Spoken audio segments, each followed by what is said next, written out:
E amigos, estamos de volta para dar as boas-vindas ao nosso primeiro convidado esta noite, um senhor que é subejamente conhecido na nossa comunidade, é um conhecido empresário, mas que de 1983 a 1992 representou o Distrito 42 no Senado de Rhode Island. Foi um português a dar continuidade a esse legado de portugueses naquela cadeira do Senado em Rhode Island. Senhoras e senhores, é com imenso gosto que apresentamos aqui esta noite o Sr. João Correia. Sr. Correia, muito obrigado. Boa noite para si e seja bem-vindo aqui ao nosso sofá encarnado. Não, sofá encarnado. Já é a terceira pessoa da minha família que você está a fazer entrevista. Então, quem foram os outros? Os outros foram o Zé Barbosa, sim, que é meu primo, sim, e o Daniel da Ponte, que é meu primo. Aí está. Pronto, então daqui a nada temos a família toda aqui. Muito bem. Sr. Correia, a sua história começa aonde? Na Ilha de São Miguel, claro. Sim. Mas aonde? Onde nasci nos Arribes. Nos Arribes? A 7 de novembro de 1939. Muito bem. Nos 4 cantos dos Arribes. Até o Cardeal Medeiros está a olhar para onde eu nasci, na estátua que ele tem lá. Exato. Para a minha casa.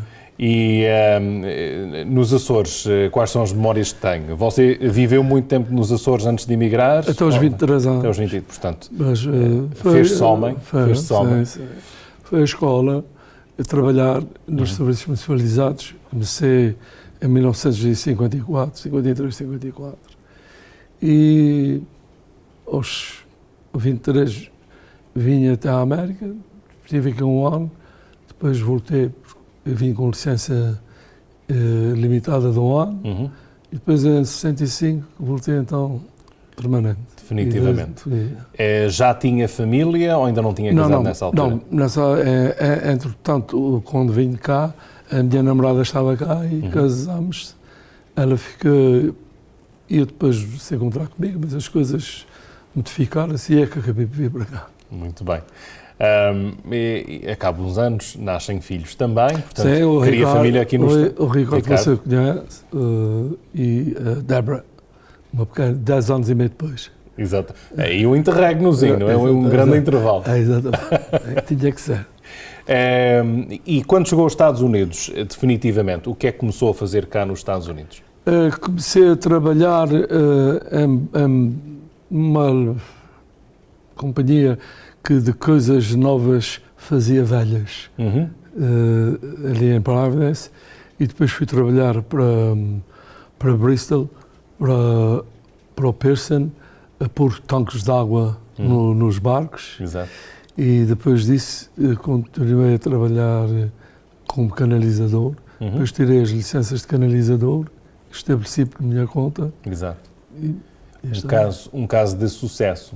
O que é que lhe faz, em 1983, concorrer a um cargo político? Porque até aquela altura tinha sido 2 nomes portugueses, portanto, o juiz Rocha e depois o Sr. Castro, mas não eram imigrantes, eram lusodescendentes. Portanto, o senhor seria o primeiro imigrante português a concorrer e a ganhar aquele cargo. O que é que lhe fez concorrer a um cargo político?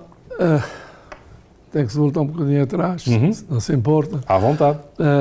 Eu estive muito envolvido sempre na comunidade, lá nos clubes, na igreja. E em 1966, o Billy Castro, foi a primeira vez que ele concorreu, e eu era amigo do António Almeida, que era um vereador da Câmara do Vice-Providence, da Sra. Almeida, que ajudava-nos. Trabalhávamos na igreja muito, os dois. E então, através disso, ele pediu-me se eu queria ajudá-lo a ir pelas portas. E foi o que em 66 isso começou. Depois ficámos sempre envolvidos, até que chegou à altura dele se reformar. Ele foi para o trabalho e ia deixar de ser senador. E nessa altura, eu tinha notado durante os anos que nós tínhamos um problema, e o problema era muito simples. Éramos bons para ir botar às portas, éramos bons para fazer isso, aquilo, mas quando se falava em alguém em concorrer, era sempre... E então, imigrante não falando bem inglês, isso ainda era pior. Porque há ainda muitos dos nossos amigos, até, que já conheci alguns que já eram informados, e por acaso falámos e disse: porque é que você não concorre? Vão, nós temos muito que fazer no nosso negócio e tal. Né? E disse: nunca mais vamos. Quer dizer, eu tinha uma ideia que se um de nós subisse e trouxesse a comunidade, era bom para a nossa comunidade. Não é? Quando um sobe e se leva os outros, claro. Se sobe e não leva ninguém, antes não vai. Mas para isso, e era uma ideia que eu tinha. E sempre pensei nisso. E então, quando o Belcast não ia concorrer mais, até por acaso foi em 82. A eleição é que foi porque em 82 estava no tribunal por causa das linhas das barreiras dos distritos ali. Sim. E então teve no tribunal um ano e depois só em 83 acabou as eleições. E nessa altura eu disse: bom, até tem uma frase que até ele disse aqui nesse canal, que essa minha eleição, ou está a concorrer para senador, sirva para a nossa comunidade acordar um bocadinho. Eu já me devo satisfeito. Exato. Eu não queria mais nada do que isso. Era que a nossa comunidade acordasse. Naquela altura estava um bocado muito... E realmente... Não estávamos muito... Não, era só trabalhar e ninguém estava na política. Mas você tinha uma coragem e uma força de vontade que não era muito comum. Como você próprio disse. Os portugueses não queriam, tinham medo, não queriam avançar. Não sei. O senhor perdeu esse medo e avançou. Até ainda mais, já que estamos a falar nisso, portugueses nascidos cá, se às vezes lá, agora o outro dia, o que é que eu jogo aquela, não sabe falar inglês, isso ainda me deu mais força. Claro. Eu disse: não precisa saber falar inglês, precisa ter senso comum. Claro. Não precisa ser advogado, não precisa nada dessas coisas. E para refrescar a memória a alguns, portanto, não só foi eleito senador, como a partir de uma certa altura passou a ser presidente pro tempore. Uma posição de relevo no meio do Senado. Que ainda mais ninguém consegui, sem ser o Castro antes. E em 1985 eu fui para vice-presidente pro tempo. Em 1987, e então em 1989 é que fui para presidente do Senado. Que naquela altura a Constituição do Estado, quando o governador, o vice-governador não estava, o presidente pro tempo é que era o governador. Exato. E eu fui governador 3 vezes. Embora as pessoas não sabem disso. E quando você é eleito em 83, como é que foi recebido pelos seus colegas no Senado? Bem, sempre me tratarem bem. Uma das coisas que se passa no Senado, eu sei que as pessoas dizem políticos, é a palavra. Nós temos que negociar. Se quer alguma coisa para a minha cidade, não é? Os outros também querem para a sua. Claro. E se eu dou a palavra que vou ajudar um dos meus colegas, e se eu cumpro com a minha palavra, depois, quando eu preciso de alguma coisa, eles vão me ajudar, porque sabem que a minha palavra é uma só. E ali não pode haver, porque não há mais nada. E aquilo não é um cargo, aquilo é um serviço. Exato. Da maneira que eu olho para a política, ser senador não é para ser senador, não, é um trabalho. Nós temos que fazer coisas para a nossa cidade, trazer fundos para as escolas, para outras coisas, para associações de caridade. É preciso fazer isso.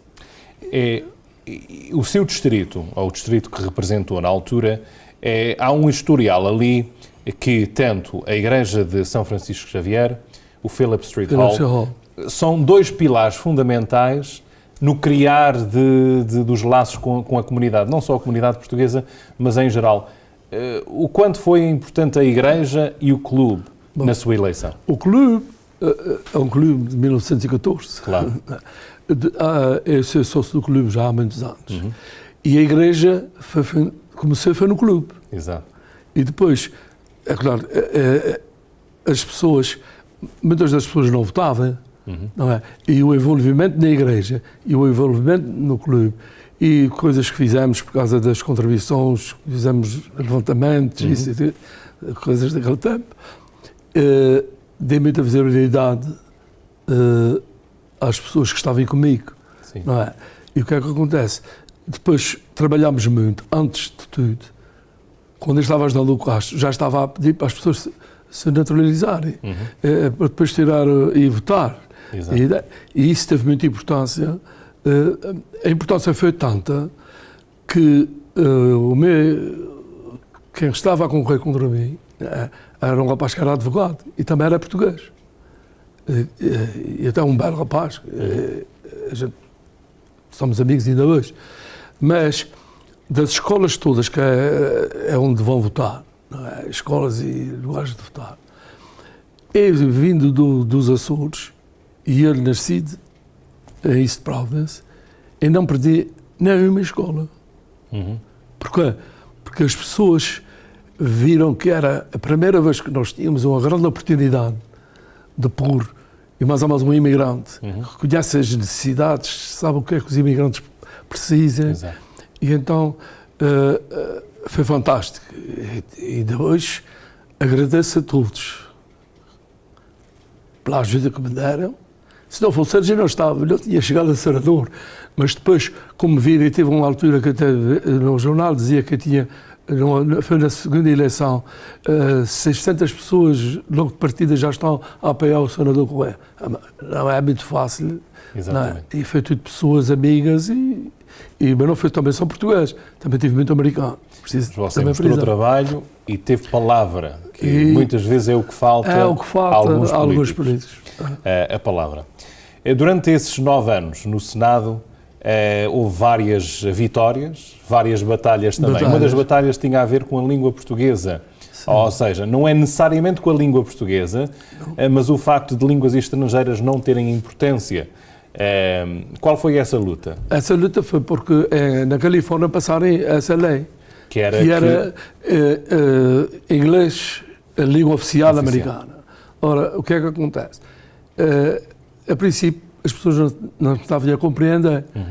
Quando se lê as leis, exato, é que se percebe. E então o que é que eu descreria? Eu descreria a minha mãe, 90 anos, e uma repartição não podia ter intérprete. O hospital não podia ter intérprete. Não só para português, era só americano. Todas as pessoas tinham que falar americano. Não podia nada que fosse sem ser americano. Isso era uma lei que ia prejudicar muita gente. Claro. Não é? Então, a professora na escola, há professoras que são portuguesas, calculo 2 professoras a falar uma com a outra em português. Era proibido. Sim. E então, isso levou, parece, durante 2 ou 3 legislações já, até que eles, porque eu estava na liderança do Senado, e publicamente, isso não é história, eu dizia, quando eu for senador, essa lei não vai passar. E então foi pessoas lá falar contra a lei, e até o rapaz, que era o senador, que estava a propor essa lei, lá no último, não sei se foi a 3ª vez ou a 2ª, ele disse, com essa gente toda a ver aqui, eu vou desistir disso.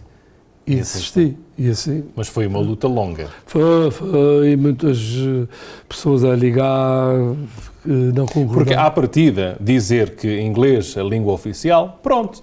Só à partida, só dizer isso, as pessoas dizem, bem, faz sentido, não é? Mas depois não sabiam, eram os pormenores da lei. E aí é que estava... E uma das coisas que eu, quando a primeira vez que fui eleito, a comissão que eu pedi para me pôr foi a comissão dos regulamentos. Porque naquela comissão eu tinha acesso a todas as leis. Sim. E como é que se faz as leis, e como é que se discute as leis. E isso foi uma das coisas melhores que me aconteceu, foi pensar nisso, porque acabava o Senado e ele levava aquela papelada toda para casa para estudar. Ele lia. Qualquer lei que queriam passar, ele lia. E ficava a saber o que é que era bom, o que era mau. Nada. Isso deu muito trabalho. Claro. Mas eu queria mesmo fazer isso porque não tem curso superior nenhum. E aquele pessoal todo era professores, era advogados, um gajo, para se defender dentro do Senado, não é? A gente tem que fazer diligência, também não é ir para ali, sentar-se e receber os 5 dólares que eles davam por dia naquele tempo. E então foi uma das coisas que eu tentei fazer para fazer boa figura. Uhum. E a prova depois foi à vista, que em 87 votaram-me para vice-presidente pro tem e em 89 presidente pro tem. Isso é fantástico e um orgulho para todos nós. O que é que foi o que você considera a maior vitória no Senado, nos seus anos lá? Para mim, como imigrante, foi aumentar o ordenado mínimo 2 vezes, que nunca tinha acontecido. Sim. O nosso ordenado mínimo na Rodaina era 3,75. E era muito difícil porque os donos das fábricas, os donos desses estabelecimentos todos, não queriam, de maneira nenhuma, nunca querem. Sim, claro. Nunca querem, a gente já sabe disso. Até eu que também tenho uma loja, também não quero, mas tem que ser. Exato. Não é? E então, foi muito difícil. Primeiro dá-se uns 5 centavos e disse, não, tem que ser 25, é para fazer os 4 dólares. E eu persisti nisso. Depois, uns anos depois, fui outra vez pedir e depois foi para 4,25. Quando eu saí do Senado, ainda estava 4,25. Mas consegui de 3,75 para 4,25. Isto agora não parece nada. Sim, mas na altura... Mas naquela altura, para mim, foi essa vitória, que foi uma vitória, não foi só para mim, foi para os imigrantes todos. Essa vitória e outras coisas, por exemplo, havia companhias de óleo que chegavam à casa das pessoas velhotas e punha 20 galões de óleo e dizia que tinha posto 100 e passei a ler para obrigar que eles tinham que ter os contadores e tinha que dar o recibo do contador, tinha que pôr o recibo na máquina. Exato. E só o que resistava é que se pagava.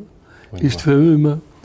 Outra foi o monumento no Porto, porque também dos nossos portugueses diziam mas porque é que tu não pôs isso em Providência ou isso de Providência? Isso é fácil. Providência ou isso de Providência, é onde nós moramos, é fácil. Agora, pôr na frente do mar, no Brighton, porque é o terreno mais valioso cá no estado de Rodaina, isso também foi uma vitória para os portugueses. Sem dúvida. E ainda está lá. Ainda está lá. Por acaso, o outro dia ainda passei lá. Ainda está lá. E estive a mostrar aos meus filhos, que desconheciam. Portanto, E por acaso está lá o nome das pessoas também que fizeram aqui. Exatamente. Agora falamos nas vitórias, mas o que é que você considera para si o pior momento que passou no Estado? No Senado? No Senado foi quando o Credit Union fechou. Foi na sua altura? Foi na minha altura e eu era diretor da direção. E as pessoas confundem ser diretor, joguei que estava lá a ganhar dinheiro e tal, e não era, diretor era do board. E a razão é pedirem para concorrer para o Credit Union, porque o Credit Union tinha visto lá um fogo e desaparecimento de dinheiro. E eu fui de boa vontade. E o Credit Union estava a progredir muito. E depois, quando aconteceu o Malacon, que fez um desfalque, e finalmente veio anos, mas eu vou-lhe explicar isso só para... Claro. Eu estive quase a morrer em novembro, porque tive a minha apêndice arrebentou. Sim. E eu estava no hospital, quando isto aconteceu. Isso. E então... já tinha vindo, eu estive no hospital há um mês, depois vim para casa e eu estava em casa, como me pedirem para ir ao Credit Union a uma reunião do board. Estava lá o pessoal do governo que queria falar connosco. E eu, por acaso, fui. E então, o que eles disseram foi isso. Vocês começam a Credit Union e está para receber o seguro dos credit unions. Nós éramos regulados pelo Estado, Exato. mas o Estado não aparecia. E então o Governo Federal é que se ia regular daquela altura para a frente. E nós éramos o único credit union naquela altura, o banco, que tinha 30 milhões de dólares em reserva. Uau. Mas ninguém tinha. E além disso, nós antes, o presidente do Coreia pedia, vocês em vez de irem pedir dinheiro a outro banco, as pessoas vão julgar que vocês vão a outro banco que tem aqui um banco, e não era contra a lei. Sim. E nós, muitos de nós, por exemplo, se precisavam um empréstimo comercial, e pedia lá. Ia pagando, mas as pessoas pagam. Exatamente. E também faziam os meus depósitos lá. Ora, o que acontece? Naquele dia à noite, eles disseram que nós, se ajudassem, se pagássemos aquilo que nós devíamos, não é? Que era muito bom para o Credit Union. E eu disse, bom, então, está bem. Então o que é que eu disse? Eu não tirei, quer dizer, eu transferi o dinheiro, é tal coisa, as pessoas não sabem, dizia o Mr. Transaction, em português, é transferir o dinheiro do Credit Union, o Credit Union não tinha fechado. Pois. Transferi o dinheiro do Credit Union para um outro banco, que eu tinha ido, a minha mulher até que foi não ver, tinha ido falar, e eles davam-me o empréstimo. E eu transferi aquele dinheiro para o outro banco. Não foi o dinheiro todo, foi o dinheiro que era comercial. Exato. O comercial é que eu transferi para poder ter o empréstimo comercial, porque era mais. Por exemplo, eu posso dizer, era 300 mil dólares e eu tinha 100 e tal, transferi. As pessoas, porque ele transferiu o dinheiro, já sabia, inside information, e depois veio aqueles advogados de Washington que até violaram os meus direitos civis. E depois se tivesse tempo, dizia ainda mais. E pode contar mais, isto é a hora quente para falar nessas coisas. E o que é que acontece quando eles disseram, então, para lhe dizer a verdade, não sabia a palavra que eu queria dizer, we're going to tie and feather Senator Correa. Ora, o que é que acontece? Nós, os portugueses, costumo dizer isso, não se pode, julgo que as pessoas não podem falar mal de um político que se é português, não pode falar mal. Se falem mal é porque alguma coisa está errada. E quando é em dinheiro, ainda é pior, porque eu tive pessoas que julgavam que tinham depositado o dinheiro, mas que o dinheiro estava lá. Sim. Estava lá no cofre. Sim. Isso não é assim. Você se compra um carro, uma casa ou um automóvel, com que dinheiro é que você julga que o banco empresta? Ou o dinheiro do banco? Não. E o dinheiro do banco de quem é? Foi você que depositou lá, eles pegam nesse dinheiro e dão. Quer dizer, estava o que é. A lidar com pessoas assim, não se pode. Era preciso que eu estivesse numa hora de neve todo o dia a dizer que não fiz isso, não fiz aquilo. Eu não tive conhecimento, o conhecimento que eu tive foi isso. Depois dessa história toda, eles queriam que nós fizéssemos o settlement no tribunal. Chegaram a um acordo. Ora, o acordo, todos tinham que assinar. Eles queriam que a gente assinasse, no tribunal, mas também. E não diz se fomos culpados ou não fomos culpados. Exato. E então, até tive colegas meus que ficaram chateados comigo, porque tinham lá também dinheiro e precisavam do dinheiro, e enquanto eu não, era o único que não quis assinar. Exato. E não quis assinar e passei 6 anos. E disse, nunca assino enquanto vocês não disserem que eu não tenho nada a ver com isso. Exato. A cabo dos 6 anos, eles viram que eu era mesmo daqueles teimosos, assinaram, e depois, como tudo, no Providence Journal, veio foi o que eu tinha assim a dizer que não sabe. Você era ilibado de qualquer... E dizia então que, ainda por cima, que os diretores acabarem por ter 1 milhão, não sei o que, de dinheiro de volta. Bom, e para você ver como é que isso trabalha, 1 milhão e tal. pelo juro e com o juro que eles estavam a pagar na altura que o Crédito Union fechou, o que era 9%. Sim. Eu tive uma chamada de uma pessoa só a reclamar. Como é que tu tiveste 9% de teu dinheiro e eu não tive, que tinha também depósitos? Eu expliquei. Primeiro, eu estou admirado de me chamares, porque tu eras daqueles que dizia que eu não tinha dinheiro nenhum lá dentro, se eu não tinha dinheiro, porque é que estás-te a preocupar se eu vou ter 9%? E depois, ele disse, não, mas não, eu tive 9%, porque era na altura que eu tinha no dinheiro, eles pagavam em 9%. E tiveram que pagar por lei, não foi eu que fiz. Exato. Isso. E pronto. E a razão que eu depois não fiz, quer dizer, uma ação contra o Estado, é tal coisa de ler, da maneira que eles fizeram aquele DEPCO, da maneira que eles fizeram aquilo, que eles sabiam que alguém podia fazer a ação contra eles. Exato. E a pessoa que fizesse a ação contra o Estado, se ganhasse, sabe quanto é que recebia? $1. Depois de ler aquilo tudo, até falei com um juiz que eu conhecia.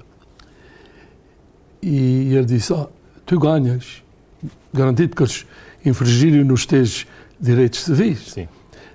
Mas vais gastar aí de 250 a 500 mil Sem com receber nada advogados. de volta. E o Estado vai-te pagar $1. Não vale Pensa a pena. bem nisso. E depois as pessoas não querem saber. Estás com esse orgulho todo disso tudo. E as pessoas estão-se marimbando. Exato. Já receberam o seu dinheiro. Mas voltando atrás, o Sandler, quando fechou, ele estava. As pessoas queriam que ele pagasse, que ele pagasse. E foi a razão. O East Brothers estava em boas condições. O que é que ele faz? Como nós tínhamos 30 milhões, eram os únicos que tinha, ele podia fazer o primeiro pagamento. E então fechou, usou o dinheiro que nós tínhamos no crédito e depois já não podíamos abrir. Depois dele tirar os 30 milhões, Exato. já o seguro não passava. E é a história. Isto foi o pior tempo da minha vida. Mas eu, depois de ficar melhor, e também foi porque eu estive muito doente. Exatamente. Porque se eu não estava doente, aquilo não tinha sido Você tinha assim. lutado muito. Além disso, deixar bem claro que há certos senadores do East Province, nascidos no East Province, que não suportavam esse o presidente, como eles chamam, o senior do East Province, quer dizer, é que representava sempre o East Province, e eles não queriam. Odiavam, o gajo vem dos Açores e ele é que tem sempre essa habilidade de ser o representante do East Province. E é claro, na política há sempre essas invejas. Exato. E quem andou sempre atrás de mim para dizer que não devia estar aqui, não devia fazer isso. Né? Sabe o que é que aconteceu? Depois de sair do Senado, ele era muito bem com outro senador, o outro senador é que era o Majority Leader, depois mudou a Constituição, passou a ser presidente do Senado, já não havia presidente para o tempo, foi mesmo presidente, quando já o tenente governador já não é que preside o Senado, agora o presidente. Sim. Ele andou de roda, enfiou numa gaveta e foi para presidente do Senado. Você não sabe que ele, uns anos depois, não só teve que abdicar de presidente e teve que abdicar do seu distrito. Já havia paga. Exato. Eu já ouvi, não se lhe deu menos a saúde, mas eu pelo menos continuei sempre onde eu estava. Exato. Eles não tinha maneira de me pôr fora. Com o nariz limpo. Com o nariz como se limpo, diz. graças a Deus, e que tudo quanto eu tenho. Foi eu e a minha mulher, trabalhámos por aquilo que temos e o meu filho que me ajuda também. Muito bem. Pronto, e essa história está. O East Providence, esse escândalo do East Providence Credit Union foi no início dos anos 90, não é? Portanto, foi 90. É, portanto, Não, 91. 91. Em 93, você não concorre mais... 92. 92. Não, mas isso já foi é tal coisa dos Exato. políticos. Eles mudarem as linhas. Exato. E puserem-me fora, o meio distrito já não era o meio distrito. Exato. E eu já estava chateado, a verdade é essa. Eu disse, para que é que eu estou trabalhando? As pessoas, a gente tenta levantar as pessoas e as pessoas ainda são contra nós. Pessoas que me conheciam bem, Sim. que muitas vezes dizem, porque é que vocês não me perguntaram? Explicava, não me custa nada explicar. Eu tenho a loja. Claro. Se ia à loja, perguntava e eu dizia, não é? Depois disso, a pedir desculpa, e eu disse, está bem, não, tá bem. Olha, deixei, não estou nada arrependido de ter deixado. E nunca mais depois pensou em regressar à política, não? Não. Eu só fiz um favor a eles todos. Aos senadores que ficaram lá, os outros 49. Não, e 48 que o outro era meu amigo. Isso é para ficar mesmo... Esses que andavam sempre atrás, porque não está certo e tal, isso, aquilo, ou seja, não devíamos ter reforma, não devíamos ter... E era daqueles que dizia que tinha que ter reforma, porque deixava o meu trabalho para ir para ali ganhar $5. E depois não tem reforma, como de largar isso. E eu dizia, eu tenho direito a ter reforma. Claro. Mas eles que me diziam que não queriam. Num ano que eu deixei, eu e mais uns amigos passámos uma lei de 1992 para a frente. Ninguém tem reforma. Quem ficou lixado foi o Daniel, que ele já não recebeu reforma. E o Paulo Tavares também. E o Paulo, exatamente. E ainda bem que você menciona, porque era por aí que eu ia agora, portanto, depois de você decidir não concorrer mais, um luso-americano com o Paulo Tavares, que até hoje conseguiu o cargo mais alto de um português no Estado do Arano, acabou por ser tesoureiro estadual. E depois Daniel da Ponte seguiu Paulo Tavares até o final deste ano. Mas se você me dá licença... Sim, à vontade. Na questão do Paulo Tavares, você já vê, outra vez, isso é a pergunta que você me fez antes, Exato. Outra vez, Philips Hall e Igreja. Exato. Ainda anteontem, o Paulo Demon, que ele era o tesoureiro da minha comissão da Igreja, e ele mostrou-me, por acaso fomos almoçar, e ele mostrou-me que em 3 anos a Igreja de São Francisco Xavier devia $300 mil, e ele, em 1975, e em 3 anos nós conseguimos angariar 93 mil livres. Incrível. E pagámos em 5 ou 6 anos os $300 mil, e o Paulo fazia parte disto. O que quer dizer que tem muita influência. Não é só chegar e ver concorrer. Não, a gente tem que mostrar primeiro aquilo. E o Paulo sempre trabalhou ali. Yeah. E de vez para o Daniel, para não demorar muito essa entrevista, o pai do Daniel, o Manuel da Ponte, esteve sempre envolvido também na comissão. E o Daniel, quando era pequenino, andava sempre ali de volta. Exato. O que é que acontece?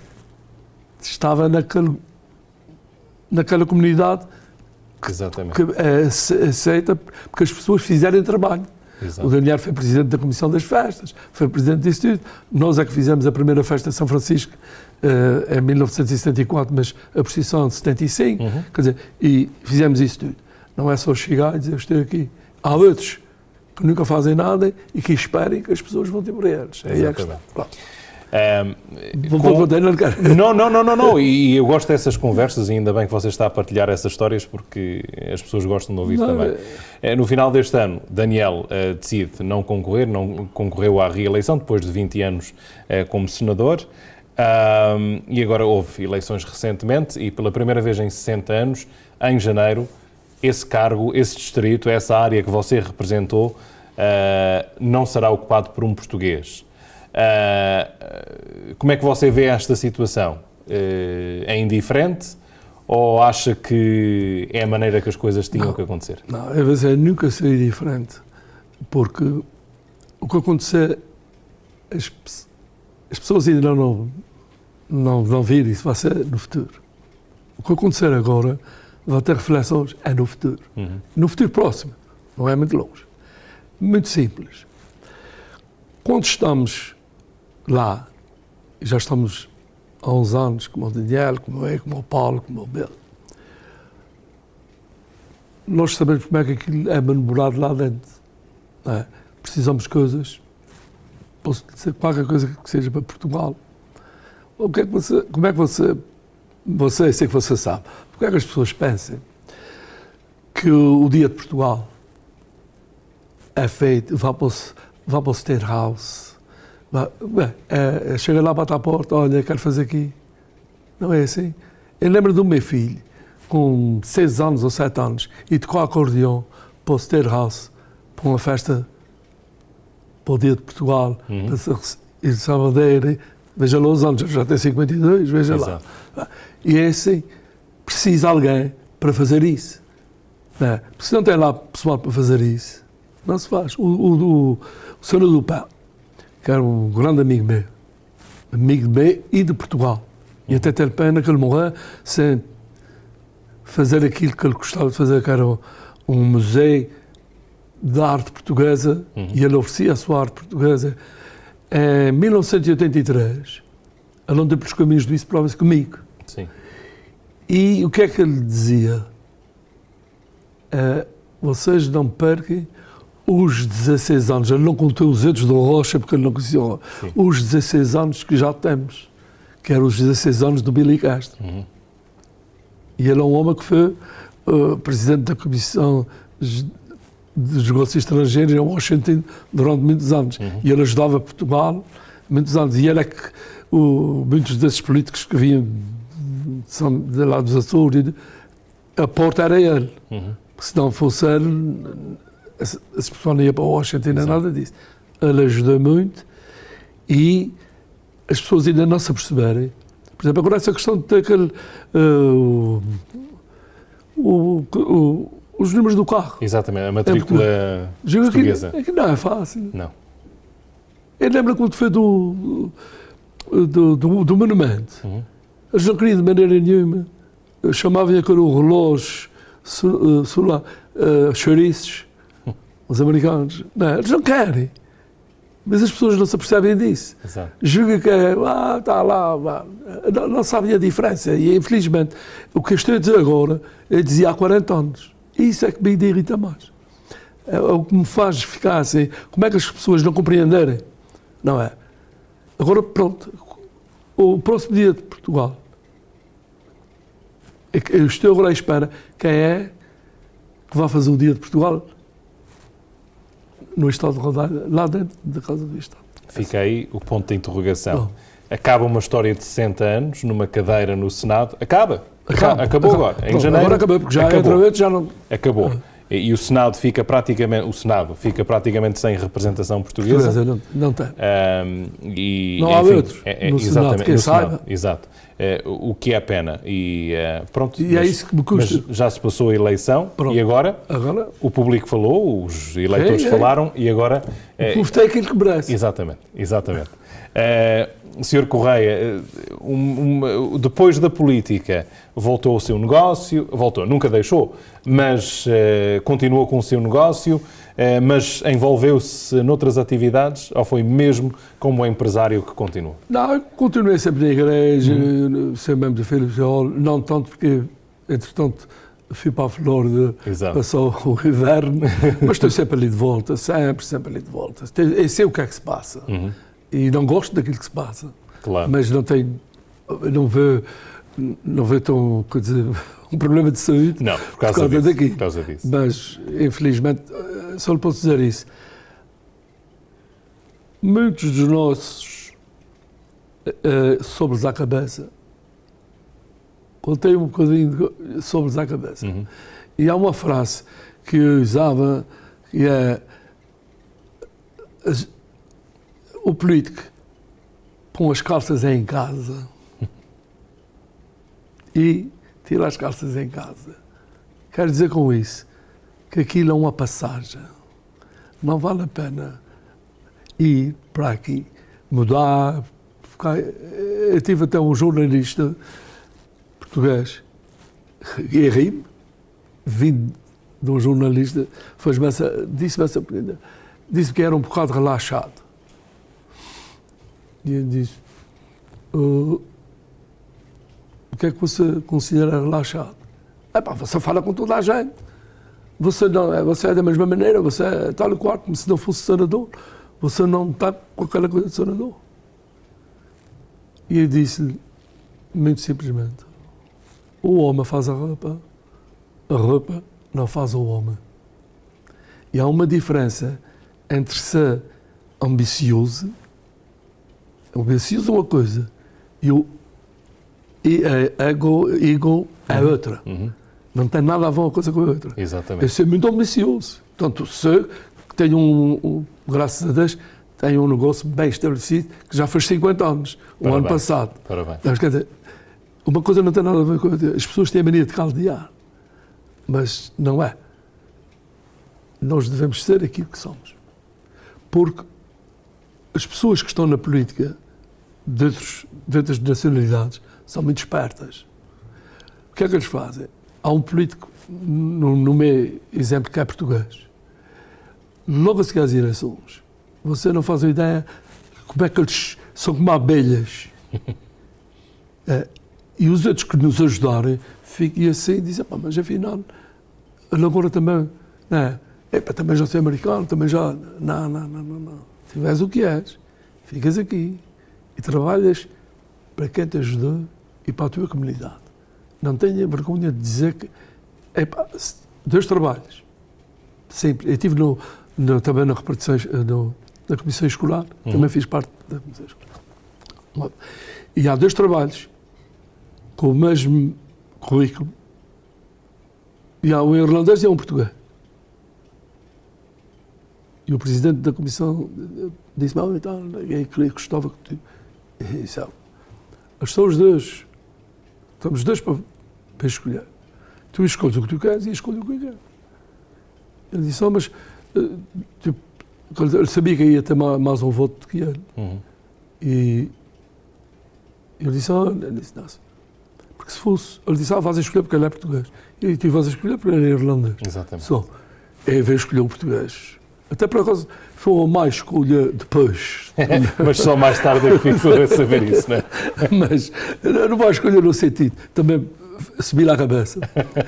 E isso é que é às vezes o defeito de quem, quer seja na política, na profissão, em qualquer coisa da vida. Nunca esquecer quem somos e seguir sempre dessa forma. E bem bom que eu não precisei da política para sobreviver. Exatamente. Porque senão estava tramado. Mas também isso fez de si um político exemplar, um homem do povo. Obrigado. Isso é muito importante. As pessoas às vezes não se apercebem da importância disso, estar junto das pessoas e de saber as necessidades das pessoas para assim representá-los bem. Pois. E você fez isso durante 9 anos e está de parabéns por isso. E de parabéns pelos seus 50 anos da empresa. 51 já. 51, agora são 51. Agosto faz 51. Muito bem. Muito obrigado por ter vindo ao programa. Gostei imenso de conversar consigo e de ouvir essas histórias, porque você faz parte da história de Rhode Island e da comunidade portuguesa essencialmente. Muito obrigado, Ricardo. Muito obrigado, Sr. Correia. Tudo bom para si. Igualmente. Meus amigos, João Correia, empresário, antigo senador, antigo presidente pro tempore do Senado de Rhode Island. João Correia connosco esta noite. Voltaremos já com o nosso convidado musical. Fique connosco.